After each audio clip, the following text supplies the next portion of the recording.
बाजी भी ना लगता है डीएचए के व्लॉग देखना शुरू हो गई हैं, क्योंकि जैसे ही आज मैं घर में एंटर हुई, बाजी ने ना कपड़ों का अंबार लगाया हुआ था और सारे कपड़े मेरे लिए। इतना गुस्सा आया ना कि बाजी जब अगर बीमार है ना तो उन्होंने मेरे लिए कपड़ों का अंबार क्यों लगाया हुआ है।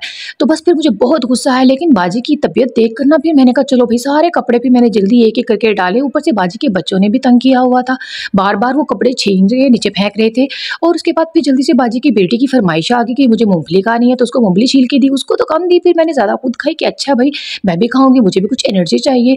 और उसके बाद जल्दी जल्दी बर्तन साफ किए। आज थी बारी मेरी इन कैबिनेट्स की क्लीनिंग की, तो फिर जल्दी जल्दी से मैंने सारे कैबिनेट साफ किए, क्योंकि बाजी के कैबिनेट ना मेरी किस्मत की तरह फूटे पड़े थे, बहुत ही खराब। और इनको फिर मैंने चमका दिया बिल्कुल बाजी की किस्मत की तरह। और यहाँ पे मैंने एक देसी जुगाड़ लगाया है।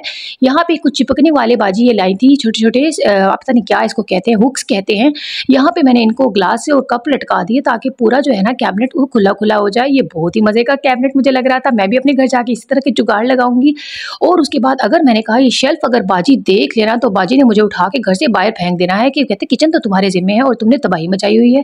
और उसके बाद जल्दी जल्दी मैंने अपने किचन को साफ कर दिया और ब्लशका दिया बिल्कुल अपनी फूटी किस्मत की तरह।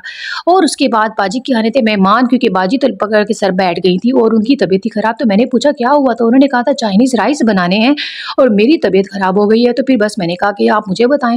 मुझे भी तरस आ गया, मैंने कहा कहाँ इतना मुझे काम करती हैं, इतने कपड़े अभी तो उन्होंने मुझे अपनी सर्दियों के कपड़े भी देने हैं, तो थोड़े से बाजी की हेल्प ही करा दी जाए।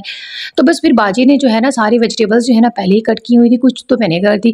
अब यहाँ पे ना चिकन इसके अंदर डाला हुआ था और उसके अंदर फिर मैंने उसी यखनी के अंदर ना मैंने आलू डाल दिए और उसके अंदर मटर डाल दिए, क्योंकि ये थोड़े से सख्त होते हैं ना। और उसके बाद गाजर जो है ना वो बाजी जो है मुझे सारी वो कटिंग करके देती रही, और साथ साथ जो है ना मैं भी उनकी हेल्प करवाती गई, क्योंकि बाजी जो है ना वो कटिंग में बहुत ही एक्सपर्ट हैं, क्योंकि उनको माशाल्लाह से बहुत मज़े मज़े के खाने बनाती हैं। और यहाँ पे ना मैं अपने खाने शेयर नहीं कर सकती, क्योंकि मैं यहाँ पे खाने नहीं बनाती हूँ, खाने बाजी बनाती हैं और मैं सिर्फ यहाँ पे सफाई करने के लिए आती हूँ, तो बाजी की थोड़ी बहुत हेल्प कर दूँ। अब बाजी जब तक जो है वो कटिंग कर रही थी, तब तक जो है ना मैंने चावल वगैरह जो है ना वो साथ उनकी हेल्प करवा दी। और उसके बाद बाजी ने तो यहाँ पे तबाही मचाई हुई थी अपने इस सॉस पैन की, और फिर ला दिया। पहले तो वो खुद वॉश करने लगी और फिर मेरे मत्थे मार दिया कि भाई तुम इसको साफ करो, ये तो बिल्कुल तुम्हारे जैसा ही हो चुका है। वो फल्ला, पहले तो मुझे गुस्सा आया कि बाजी जो है ना वो चाहती क्या है। और फिर उसके बाद जल्दी से मज़े मज़े की चाइनीज़ राइस जो है ना रेडी की। तब तक मैं चावल देख रही थी और बाजी जो है ना वो अपने सालन का जो मिक्सचर होता है ना जो इसके अंदर डालते हैं चाइनीज़ के अंदर, वो देख रही थी। और उसके अंदर जो है ना अभी भी थोड़ा सा आलू कच्चा लगा तो पानी चढ़ा दिया, और उसके बाद फिर उसको पका दिया और चावल डाल दिए। और इस तरह से मज़े की चाइनीज़ जो है ना बन के रेडी हो गई। और यहाँ से मेरे से गलती हो गई थी, बाजी ने कहा था 2 मग और मैंने कर दिए 2 गिलास, और मुझे इतनी डांट खानी पड़ी। और बाजी ने मुझे कहा कि अब तुम्हें चावल नहीं मिलेंगे, चलो भाग जाओ यहाँ से। गुस्सा भी बहुत आया, लेकिन बाजी दिल की बहुत